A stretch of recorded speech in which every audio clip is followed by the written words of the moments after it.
안녕하십니까. 오늘은 연중 제21주일입니다. 오늘 복음 말씀은 5주 전부터 5,000명을 먹이신 기적으로 시작하는 요한복음 6장을 읽기 시작하는데 오늘이 그 마지막 대목입니다.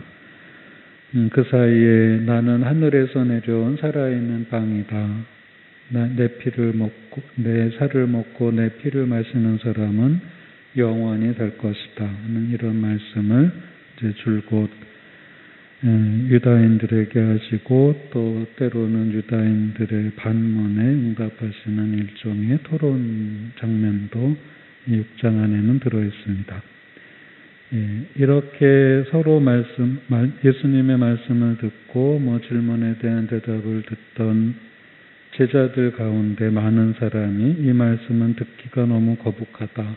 누가 듣고 있을 수 있겠는가 하고 반응을 보였고 많은 사람들이 이제 예수님을 떠나갔습니다. 왜 무슨 말씀이 듣기가 너무 거북했는지, 거북하다는 것은 이제 부정적인 감정이죠. 예수님의 말씀 가운데 나는 하늘에서 내려온 살아있는 빵이다 하신 말씀을 듣고 유다인들이 우리 조상 모세는 하늘에서 만나를 내려주었습니다. 당신이 모세보다 더 위대하다는 말입니까? 예수님께서 모세가 만나를 내려준 것은 모세가 아니라 하느님이다. 이런 말씀을 주고받는데 거의 절대시하고 신성시하던 모세를 예수님께서 당신이 그 우위에 있다는 식으로 들리는 말씀을 하신 것이 유다인들에게는 듣기가 거북했겠죠. 그리고 결정적인 것은 내 살을 먹고 내 피를 마시는 사람은 영원히 살 것이다 하는 말씀이 유다인들의 문화적인 배경으로는 듣고 있기가 힘든 말씀이었던 것입니다. 내 살을 먹고 내 피를 마시리라 달려들던 악한 무리라는 시편 구절을 보더라도 누군가의 살을 먹고 누군가의 피를 마신다는 것은 악독한 사람을 말합니다. 그런데 거기에 더불어서 피를 마신다. 율법에는 피는 생명이니 피를 마시지 어떤 피도 마셔서는 안 된다고 되어 있죠. 본래는 생명에 대한 존중의 율법입니다만 그 율법이 오래 지속되다 보니까 피 자체의 본능적인 혐오감 같은 감정마저 가지게 된 것 같습니다. 살을 먹고 피를 마신다. 거기다가 내 피를 마셔라. 이런 말씀을 유다인들은 이해하기가 어려운 거죠. 그럼 예수님께서 이런 거를 모르셨을까요? 그러진 않으셨을 겁니다.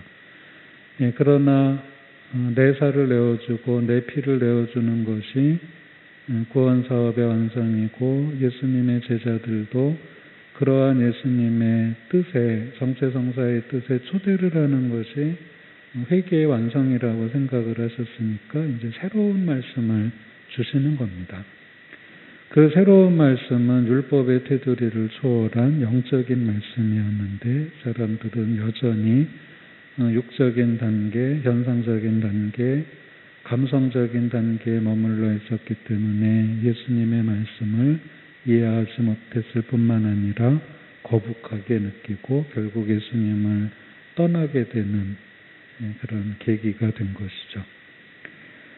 이에 비해서 12제자에게 예수님께서 너희도 떠나고 싶으냐 하고 물으시자 시몬 베드로가 12제자를 대표해서 주님 저희가 누구에게 가겠습니까? 주님께는 영원한 생명의 말씀이 있습니다 하고 고백합니다.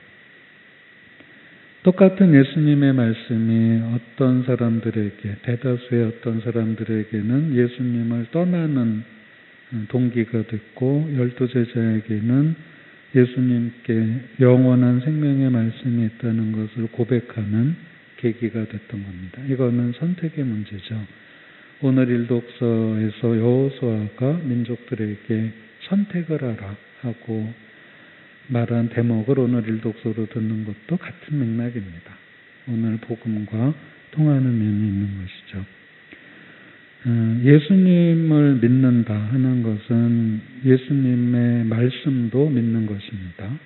예수님은 매력적이고 예수님은 따를 만한데 예수님의 이런 말씀은 괜찮지만 예수님의 이런 말씀은 조금 어렵다. 이게 아니라는 겁니다. 그러면 예수님을 믿는 게 아닌 겁니다. 예수님을 전폭적으로 믿기 때문에 예수님이 무슨 말씀을 하셔도 그것을 믿고 우리에게 거북하게 들리는 말씀은 그게 무슨 뜻인가를 알려고 노력하는 과정이 성서 공부고 묵상이 되겠죠. 공부를 하고 묵상을 통해서 예수님 말씀의 본 뜻을 알아나가는 게 신앙생활의 과정입니다. 믿는 거는 전제가 되는 거고요. 일단 믿고 그 말씀을 내가 더 알아들으려고 하는 게 성경을 읽는, 특히 복음을 읽는 자세입니다. 기나긴 성체성사에 대한 담화를 우리가 마치면서 결국 성체성사라는 것이 예수님의 몸과 피를 통해 우리가 예수님과 일치하는 것이지만 한 걸음 더 나아가 예수님을 완전히 믿고 예수님을 믿는다고 고백하는 그 바탕이나 동기가 되어야 된다는 점도 우리가 생각할 필요가 있겠습니다. 실제 이 빵과 포도주가 예수님의 진짜 몸이다, 진짜 피다, 아니다, 상징이다 이런 논쟁들을 한때 했었죠. 그리고 개신교에서는 여전히 빵과 포도주를 예수님의 몸과 피의 상징이라고 여기고 우리 가톨릭 교회는 아니다. 예수님의 몸과 피가 진짜 빵과 포도주가 진짜 예수님의 몸과 피다라고 믿고 고백하고 있습니다. 네, 그렇습니다. 우리가 성체조배를 할 때, 또 기도를 할 때 성체 안에 현존하시는 예수 그리스도를 강력하게 느낄 때가 있죠. 그 성체가 예수님의 실제 몸과 피라는 것을 의심할 필요는 없습니다. 그래서는 안 되는 거죠.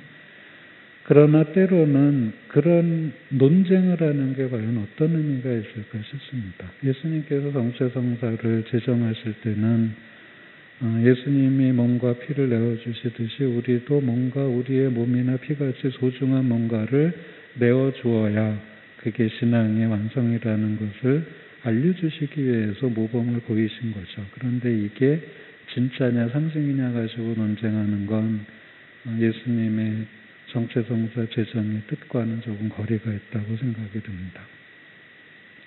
성체성사는 선물이죠. 우리 이 지상 부활하셔서 이 세상에서 승천하신 뒤에도 우리와 함께 머무르시려는 예수님의 마음이 성체 안에 계시는 주님의 실제 현존으로 우리에게 선물로 주어진 것입니다. 그 선물에 감사하려면 성체성사의 신비가 그 내어줌의 신비, 내어주는 것도 내가 쓰고 남은 것, 먹고 남은 것이 아니라 내게 가장 귀중한 어떤 것을 내어주는 그 신비의 성체성사로 인해서 우리가 초대를 받았다는 것을 자각하는 예수님의 선물이겠죠. 이 성체성사가요. 성체성사에 대한 말씀인 요한복음 6장을 마치면서 내 안에 성체성사가 내 안에서 어떤 효능을 가지고 있고 성체성사를 통해 나는 어떤 방식으로 예수님께 대한 믿음을 고백하고 있는지 한번 돌아보면 좋겠습니다. 잠시 묵상하시겠습니다.